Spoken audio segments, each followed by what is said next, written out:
नमस्कार, आप देख रहे हैं जनभावना टाइम्स। आपके साथ मैं हूं अंकिता। मौसम में बदलाव के साथ देश में एक बार फिर से कोरोना ने पांव पसारने तेज कर दिए हैं। दिन बर दिन कोरोना के बढ़ते आंकड़े अब डराने लगे हैं। 1 अप्रैल को देश में कोरोना के 3,824 नए मामले दर्ज किए गए।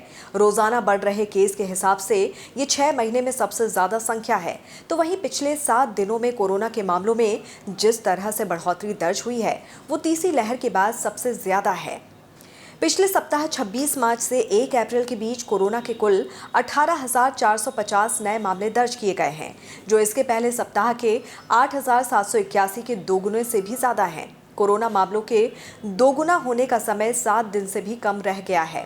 पिछली बार ऐसा तीसरी लहर के दौरान हुआ था, जब एक सप्ताह में ही रोजाना के आंकड़े 2 गुने बढ़ रहे थे। हालांकि इस दौरान राहत की बात यह है कि कोरोना से होने वाली मौत के मामले में बहुत ही मामूली बढ़ोतरी हुई है। पिछले सप्ताह 36 लोगों की कोरोना की वजह से मौत हुई, जबकि उसके पहले यह आंकड़ा 29 था।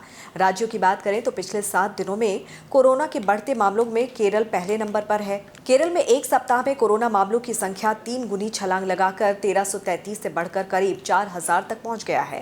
केरल के बाद गोवा, दिल्ली, हिमाचल प्रदेश, पंजाब, हरियाणा और उत्तर प्रदेश का नंबर आता है। इनमें से अधिकांश राज्यों में पिछले सप्ताह में उसके पहले के मुकाबले कोरोना मामलों की संख्या 3 गुना बढ़ गई है। हिमाचल प्रदेश में पिछले सप्ताह कोरोना मामले 409 से बढ़कर 1200 तक पहुंच गए। उधर महाराष्ट्र और गुजरात में पिछले कुछ सप्ताह से कोरोना के मामलों में बढ़त देखी गई है। हालांकि गुजरात में इसमें कमी आई है, जबकि महाराष्ट्र में ये फिलहाल स्थिर बनी हुई है। महाराष्ट्र में पिछले एक हफ्ते की बात की जाए तो आंकड़ा 3323 पर है, जो कि पिछले 7 दिनों के 1956 से 70% ज्यादा है। वहीं गुजरात में एक हफ्ते में कुल 2312 केस दर्ज किए गए हैं। देश की राजधानी दिल्ली में बीते सप्ताह 1733 केस दर्ज किए गए हैं, जो कि इसके पहले के सप्ताह के 681 से 2.5 गुना ज्यादा हैं। आपको बता दें कि लगातार 7वां वीक है जब देश में कोरोना के मामलों में वृद्धि हुई है, यानी कि कोरोना का खतरा अभी कम नहीं हुआ है और हमें लापरवाही नहीं बरतनी चाहिए। हमें कोविड प्रोटोकॉल का पालन करना चाहिए, साफ सफाई पर ध्यान रखते हुए एहतियातन मास्क भी पहनना चाहिए।